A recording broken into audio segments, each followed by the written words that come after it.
Hi, my name is Skip. I'm here for two reasons. Number one, I want to help you become a better leader. And number two, I want to help you help others. So in 2005, when I was in AmeriCorps NCCC, I had the amazing opportunity, to spend a week working at a wheelchair sports camp for youth.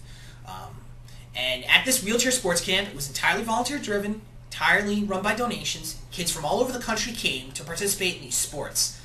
And many of the counselors of this camp were people in wheelchairs themselves. They had either been through the camp and were coming back as college students, or they were adults who had heard about it and were volunteering their time and showing kids how to play sports in wheelchairs, how to play tennis, how to play baseball, how to ride a bike.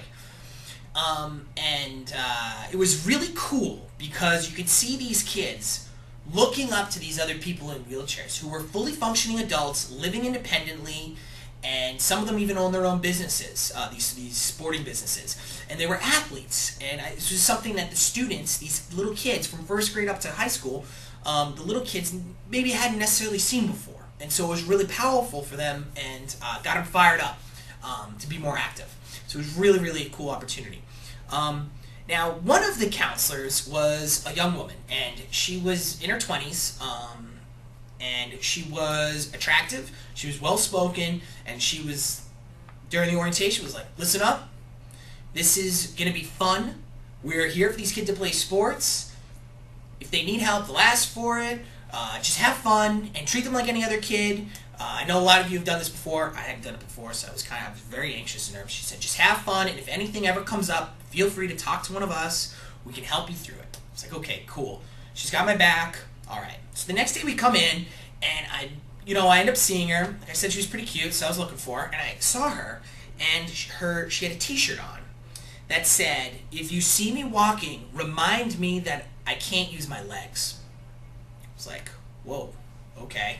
That's an abrasive shirt. That is a controversial shirt. I was like, my other Corps members and I, the other people on my team were all like, ooh, geez, this is weird. My team leader was like, whatever, guys, relax. Work with the kids. It's what we're here for. We can talk about it later. You can talk to her yourselves. Well, none of us talked to her. So we were intimidated by her. And I was like, wow, geez. The next day, she had another shirt on, and it had the wheelchair symbol, and it had sort of like a YMCA feel, and it said, I'm a counselor at camp, can't feel my legs, and it was one big word. I was like, whoa, I can't believe she has these shirts on, and I felt a little awkward. But again, I was intimidated and didn't go up and talk to her. But I overheard her talking to another counselor in a wheelchair. He's like, I love that shirt. That shirt's awesome. Where'd you get them? She goes, oh, there's this website I go on and buy them. And he goes, I really think it's important to make sure that these kids get comfortable with themselves. And the fastest way to do that is to make sure that they own up to their situation. And this huge guy in a wheelchair, he goes, I totally agree, it's dead on. And they had a little discussion about it. I was over here and I was like, wow, okay. The reason she's wearing this shirt is because she's comfortable with who she is. And I was uncomfortable because I somehow thought it was taboo to wear that shirt. And I was afraid it would make the other kids uncomfortable. Like, maybe they'd realize they were in a wheelchair. I don't know what I was thinking.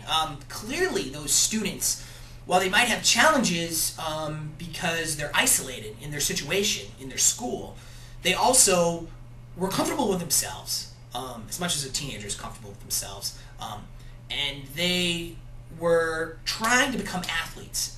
And this woman was an athlete, and she knew she was in a wheelchair, she was comfortable with that, she knew what she was capable of, which was anything, and she was not afraid to show it. And so it challenged my perception about what makes someone comfortable, what makes someone uncomfortable. It made me rethink how I reach out to people and connect with people. And that this counselor, in her way, even though I ended up never talking to her, she was, like I said, pretty cute, and it was a busy week, but this instance made me realize that I have these perceptions, I have these ideas of what other people's circumstances are, and that I need to shed those, because for that person in that circumstance, it's normal, and it's how they live, and they own it. And I say this all the time with my dyslexia to other people who are dyslexic. You need to own up to it. Be like, yeah, I'm dyslexic. My handwriting's messy. Deal with it. Well, she was saying the same thing about her wheelchair. It just made me kind of rethink this. I'm challenging you to rethink this about yourself and about the people you interact with every day. So maybe really rethink my empathy that I had for people, or that I thought I had for people. So anyway, this is an amazing wheelchair camp. I'm going to try and find a link to the website so I can throw it up so you can take a look. It's really, really awesome experience. I'm really glad I did it. Well, anyway, my name is Skip. Thank you for watching. Have a great day and go live the wheel.